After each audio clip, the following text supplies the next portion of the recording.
And welcome, everybody. I'm Rod. I'm just fresh from another session, just jumped into this one.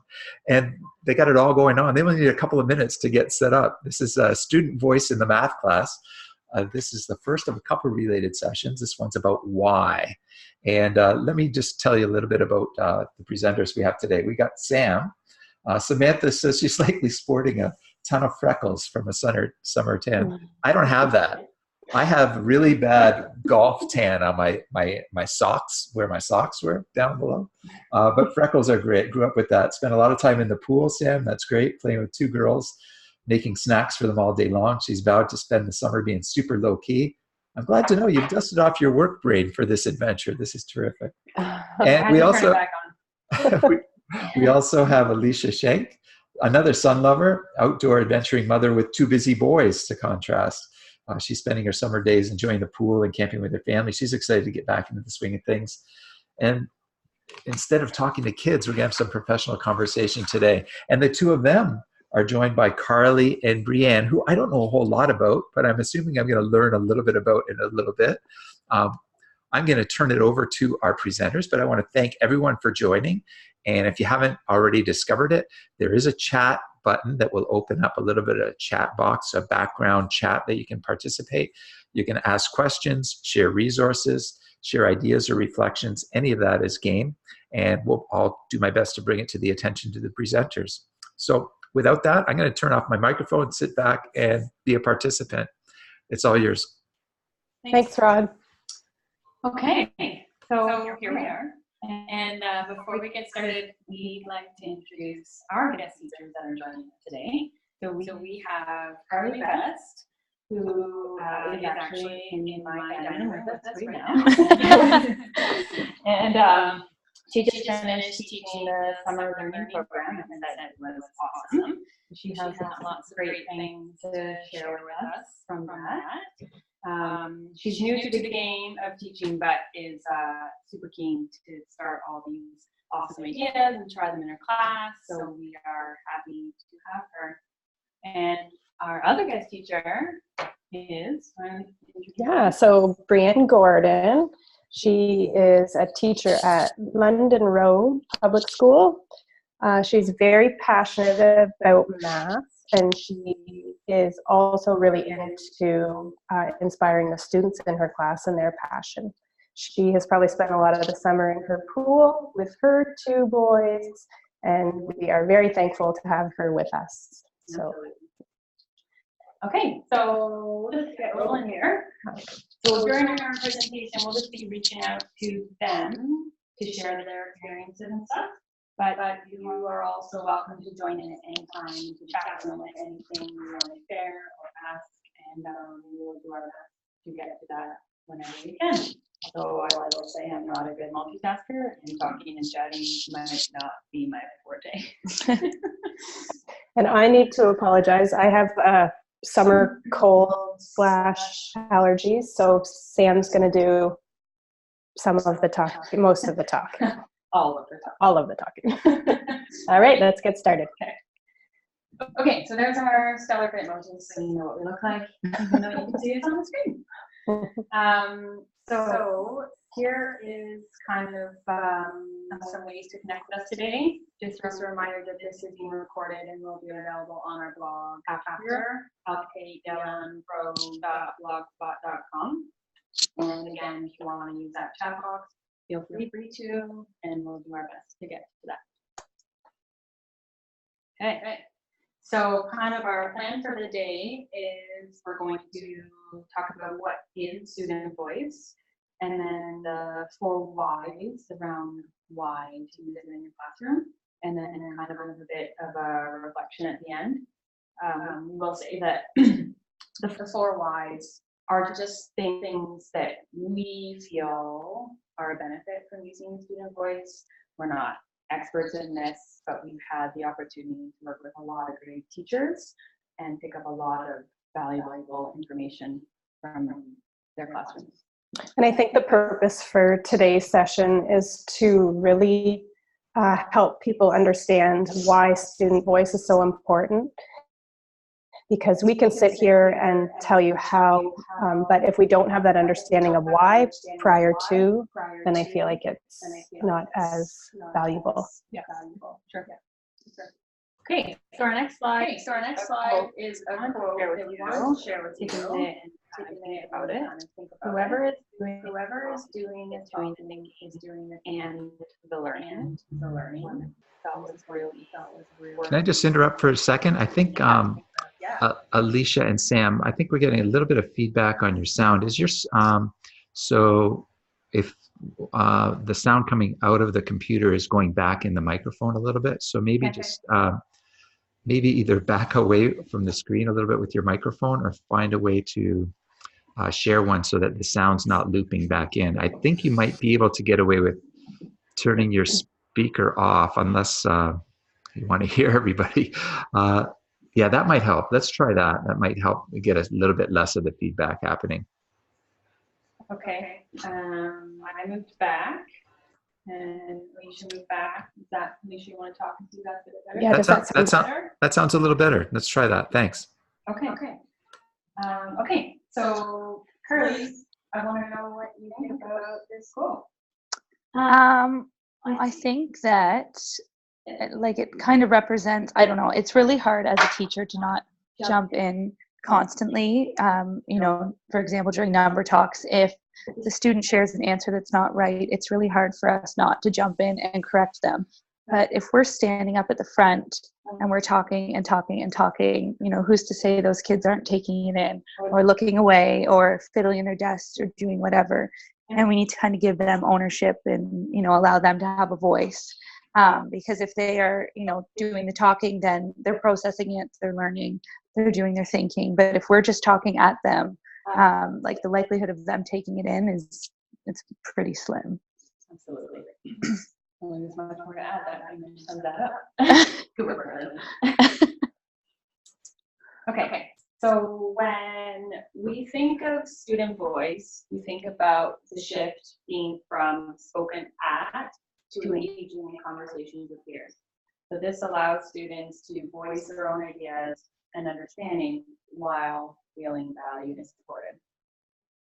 Teachers are kind of there to support the conversation and ask questions and move their thinking forward rather than telling students what to think.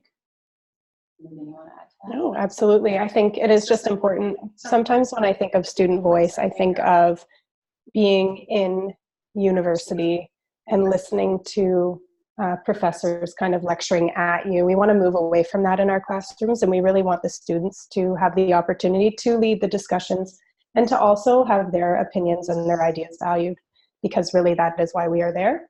So just kind of taking a back seat, which is sometimes difficult. Yeah. And it's something that has to start in September and then moved on all year long. It's definitely a process. Yeah. Okay. So we kind of added this quick little reflection minute here. We want you to think about math talk in your classroom and then maybe give yourself a rating. So 0 would be completely live discussion. All ideas are presented from the teacher, and then the answer is valued more than anything else. And then 5 being student-led discussion, large groups, lots of out loud thinking. Students feel safe exploring, and then the teachers are really there to ask intentional questions to move thinking forward rather than telling what to think. So when you've taken a minute to reflect, feel free to add your number into the chat. Don't be shy, no judgment here. Just a great reflection goal to think about as you're kind of going along. I think if it were me, I probably would have been a 3 when I was in the classroom. I would agree. Yeah. For myself, I think that I have a lot of room for improvement. I know it's hard with the pressure of curriculum and knowing we have a lot to cover and really wanting to over-explain. We tend to do that. It's really hard to allow the students to kind of take over, but it's very valuable. But I know in my own classroom, I was not quite there yet. Yeah, there's a lot to learn. Yeah. And it's definitely it's hard to give up that control piece. Yeah. But what can come out of it is so awesome. So okay. Go ahead, Michelle. Okay, so we are going to walk through kind of the 4 reasons why we think student voice is so important. And as we said before, kind of in our experience, we have really seen the benefits of allowing the students to have a voice. And by no means are we experts. We're just sharing some things we learned and some of the positive outcomes that have come along with student voice. And again, we're going to be reaching out to Carly and Bree to kind of help and give us some examples of how it's been in our class or in their class. Yeah. Okay. So the first kind of why is that gentle nudge. And so what we mean by gentle nudge is using student voice to understand what students need and what their next steps can be. So, listening to what they say and using that to really nudge them forward in their understanding and their learning.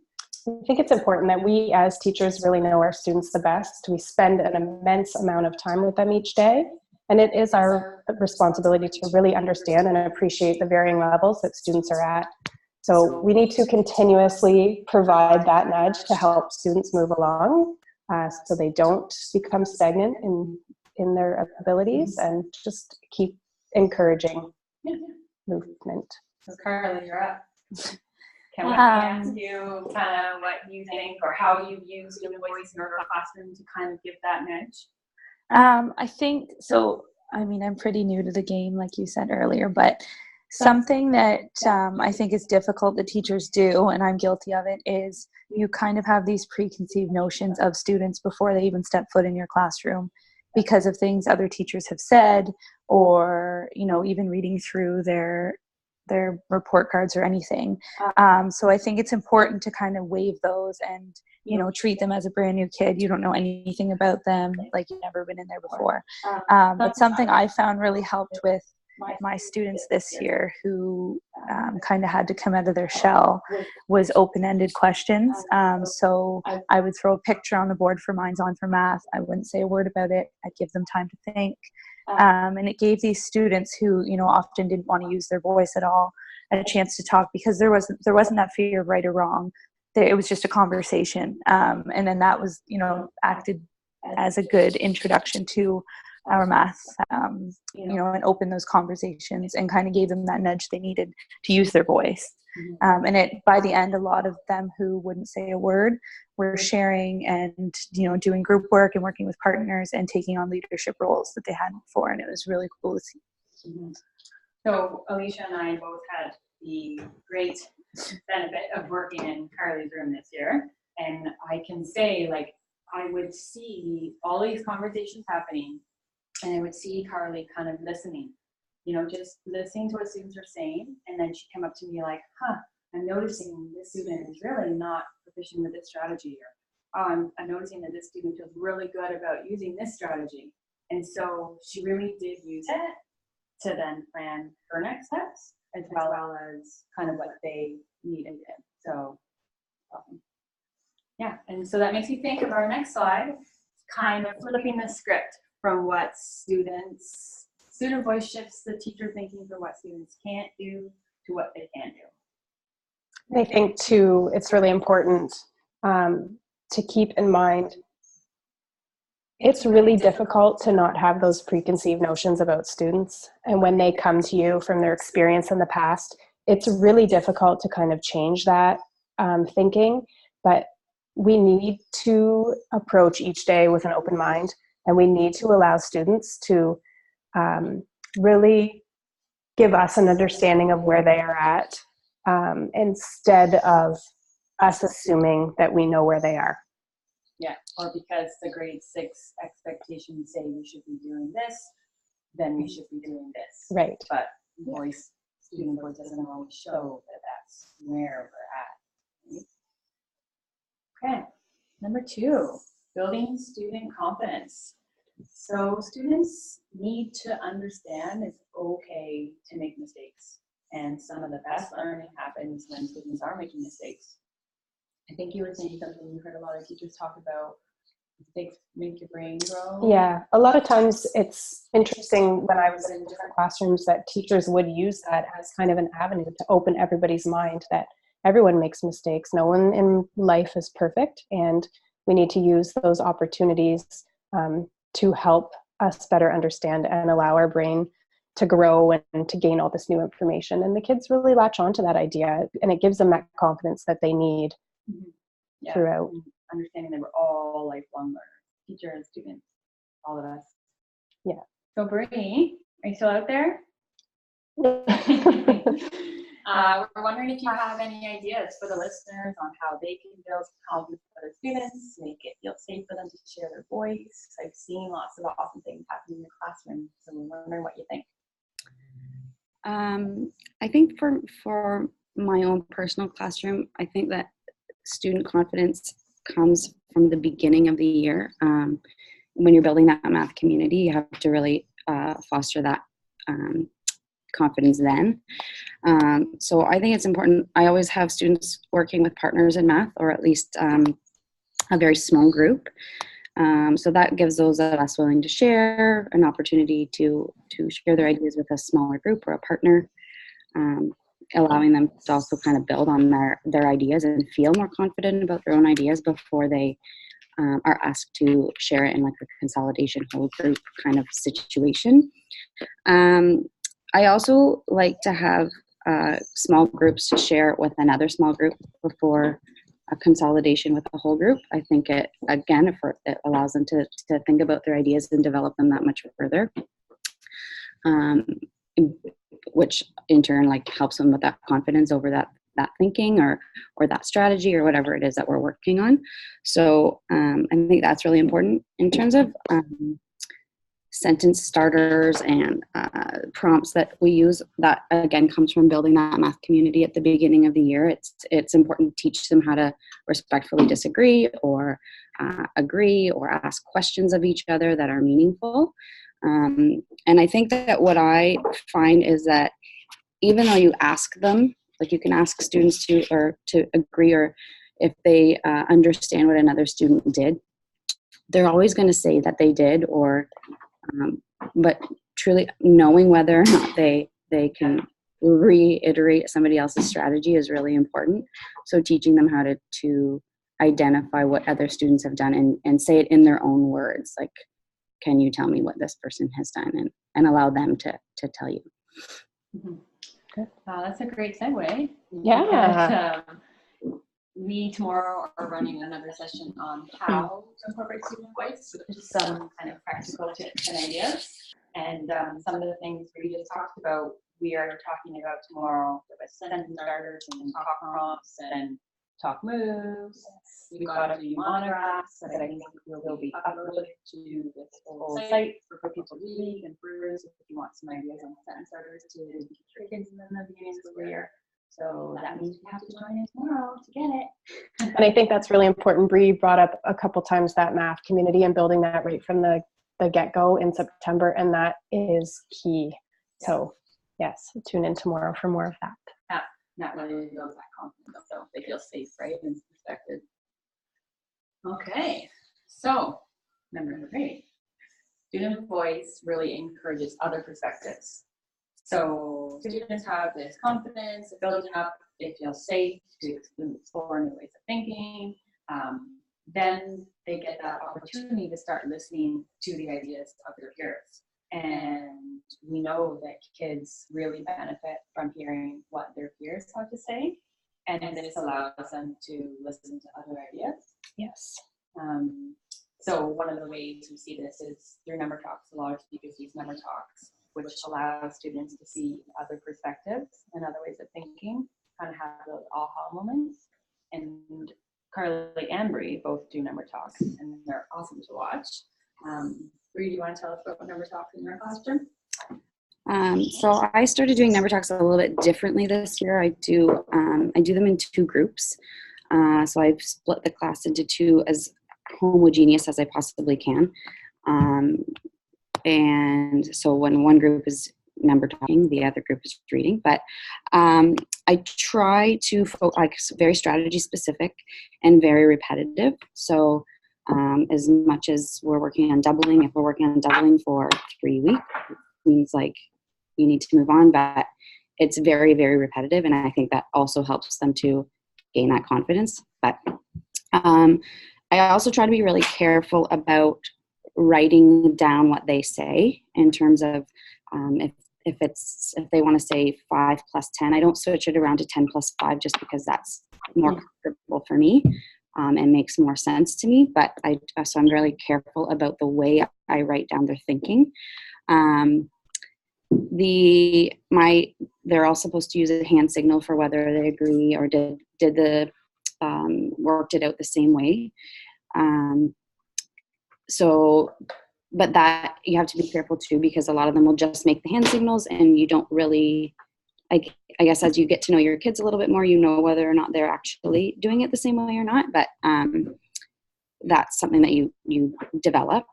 The other thing I find that I do as time goes on is, as I know my students, if they're using their fingers to count and I know that they don't need to do that, I will prompt them to say, like, okay, put your fingers away, you can try a different strategy, which I know that they're supposed to be doing it as they want to, but there's a point where they have to be pushed as well. So that's important. And that's a great way for them to see all of the other ideas around them, right? We're not all doing the same thing. We're doing different things, and we're hearing all the other things. So. And sometimes students too will hear another student who's, going about a math problem, for example, in a way that they maybe wouldn't have thought about. So it allows them the opportunity to really dig into the thinking of others and use those different perspectives to help guide their learning or find new ways. Mm-hmm. Carly, is there anything you want to add about number talks or how you use it to encourage perspectives in your room? I think it's important to give lots of wait time. So as hard as it is to stand there in silence when you want to jump in, you need to give them time to think. And that's where those different hand signals come into play. If you have, higher level students, they can come up with 4 strategies and they can sit there and keep doing more.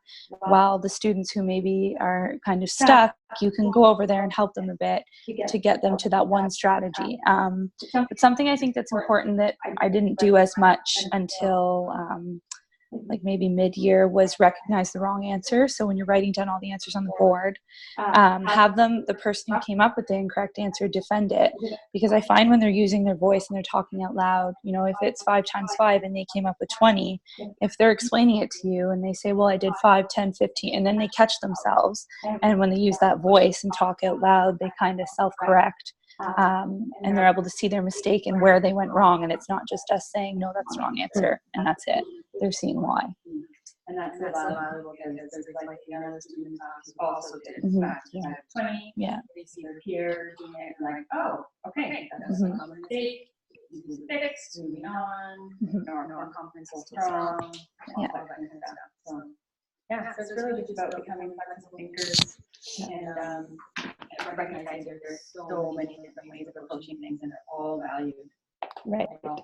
And I think too, this also makes me think, just as you were talking there, Sam, I've heard a few people, mainly parents who have said, what's this new math they're teaching? And it lends nicely to this, that the math that we're teaching is not new. It's just students they're finding different ways to approach it. And no, it might not be the way that they were taught or parents were taught, but that there are different ways to come up with an answer and that everybody has different perspectives. So I think that's kind of key in all of this student voice piece. This is why we're doing it. Yeah. Kids are still coming up with the right answer. They just might not be coming up with the right answer in the way that we think they should come up with the right answer. Yeah. Okay, so here's the honest question, Bree, Carly. How much talking are you actually doing in your number talk? Don't be shy. You want to go ahead, Bree? Okay, sure. I'm doing little to no talking, especially after the first little while. Once the expectations are set for number talk and they know exactly what they are supposed to be doing. I don't even read the prompt. It's just written down, and I wait until the hand signals are there and they're ready to talk. At the beginning, I definitely do more talking when you're teaching the expectations, but and actually I do a little bit more repeating of what they say at the beginning, but that doesn't last very long. It only takes a couple of weeks actually before they're able to repeat each other's strategies. So once that's kind of set, I don't do any talking. Yeah, I agree. I think it's important to do little to no talking. It's much more student-led than teacher-led in number talks. I find it way more effective. And I will be the first one to say at the beginning, I was talking the whole time. But, you know, even while they're sharing their strategies and you're writing it down, if it's wrong, you're not saying a word, and, you know, you're letting them talk themselves through it, and their peers watch, and their peers, I mean, kids are much more likely to listen to kids than us. That's the realistic thing. So I think it's important to kind of let it be completely student-led. Yeah, and really value all thinking, all ideas, not just a strategy that you are most comfortable with as a teacher. And this is all, again, a great leeway into ways to use talking in your classroom, voicing, stating. So we're going to talk more about that tomorrow. So, okay, we're getting there. Number 4, peer feedback equals growth. So we've talked a lot about this already, but students kind of feed off of each other. Students listen and respond well to feedback that's given by peers. It's in student-friendly language. They kind of understand what each other's talking about. It gives each other opportunities to give feedback to each other and allow that voice to happen. I think, Carly, as you said, I think students are much more apt to listen to the feedback that they are being given from their peers. And sometimes we as teachers, because we understand something so well and we have such a deep conceptual understanding of it, it's really hard for us to explain in those simpler terms that kids can understand. So by allowing the students to talk it through and to share, you know, their thinking around it, it really helps students to understand, because it tends to be more student friendly than teacher lingo-y. Yeah. And I can't tell you the amount of times that, you know, I've been in a classroom or my own classroom and students talking, and in my head I'm like, I'm not sure where this is going. Yeah. And then, like, bam, they produce an awesome idea that I would have never thought of. And if I had not let that student talk, I never would have got to that point. So Sometimes I find during like number talks or consolidation pieces, a student will jump in and be like, oh, you know, what I think Sam's trying to say is, and they'll explain it. And I'm like, oh, and it's kind of cool because they understand something that, you know, didn't click to me. It's when those aha moments happen between the students, when they're having that authentic conversation and they're talking through their thinking, when you can see kind of light bulbs go off, which is always wonderful. And that's a great time for you as a teacher to sit back and listen and take away, okay, what's happening here? What is the one thing you see getting hung up on? What's the overall pattern? What am I noticing? What can I take from this to move forward? So it's a great way for you to get some sort of, you know, assessment, use data, type of thing from all of it. Okay. We're going to take a minute to reflect. I know we've been doing lots of talking, and hopefully you've been doing some thinking. Try to take a minute and remember this. Reflecting on your own thinking and the thinking of others helps students make important connections and internalize a deeper understanding of the mathematical concepts involved. Heavy. It is. It is. And I think this is one of the quotes that comes directly out of the Ontario curriculum that we are going to put up later on in our Twitter chat. So as you think about this, if you want to share your thoughts on Twitter a little bit later, please feel free. We would love to continue the conversation there. Yeah, absolutely. Okay, so kind of getting to the end here, summarizing our 4 whys of why we have students talking in the classroom. Bree, Carly, anything you'd like to add before we kind of wrap up?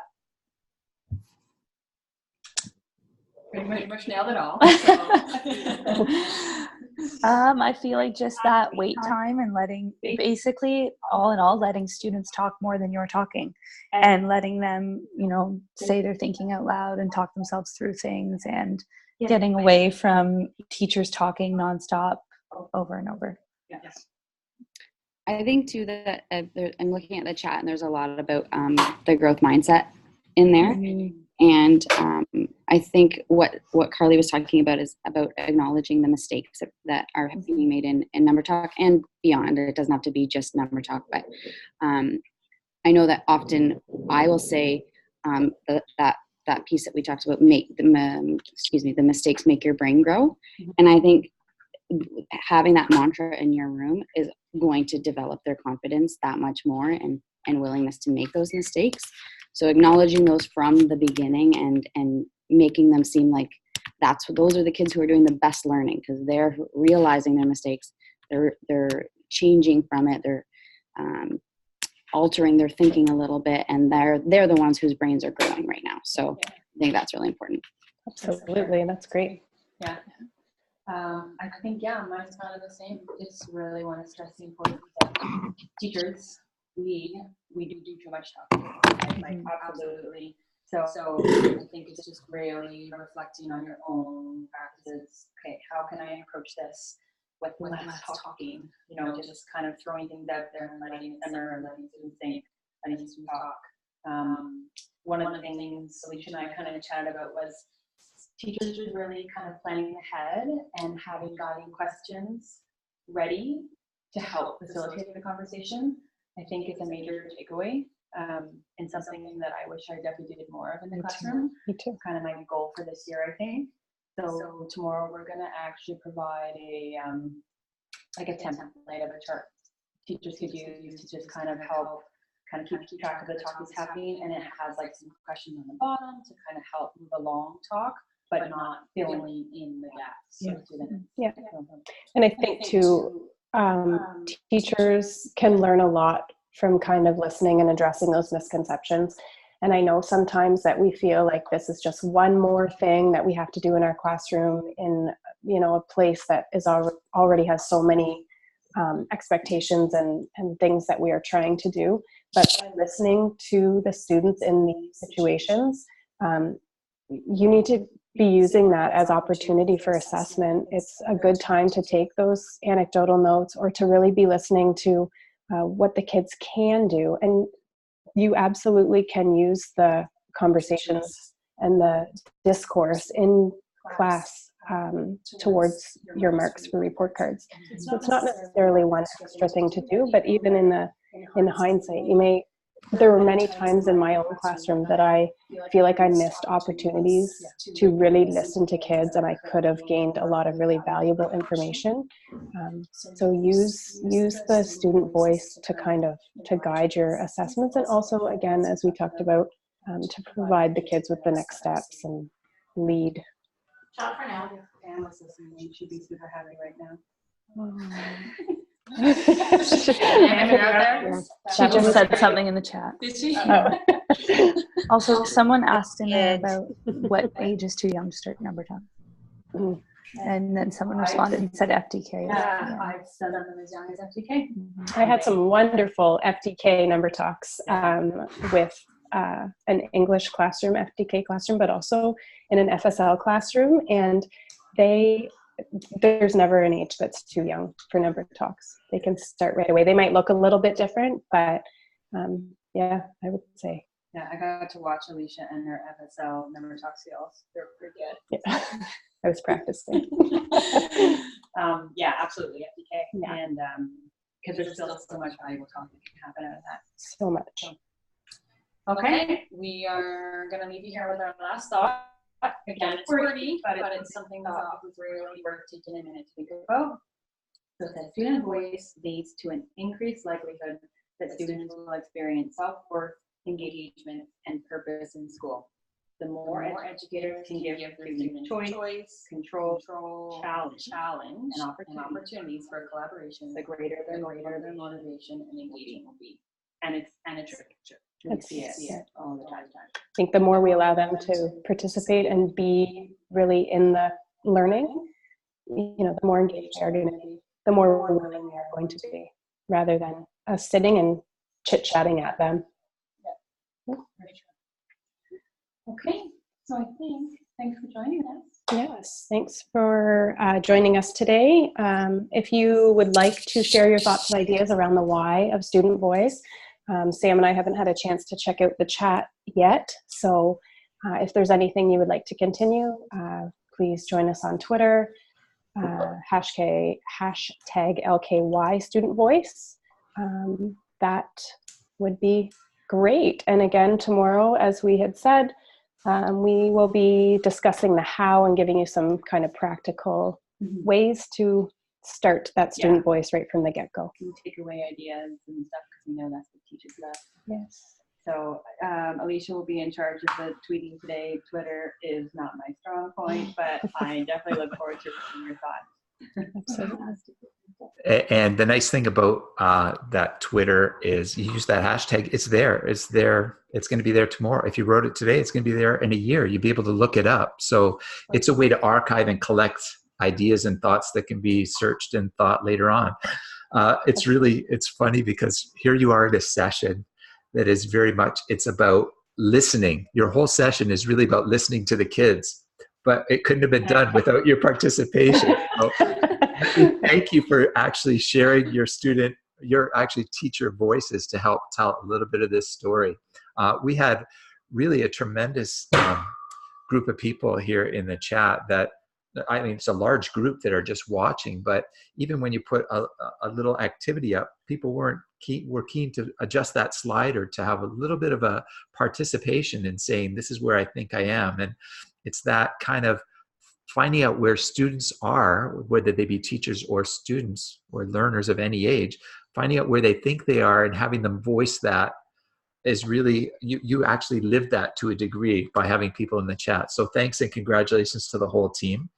For everybody else, thanks for participating. I'll let you know that the recording of this will be posted along with other resources that have already been shared with me and have already been put on a resource page for everybody.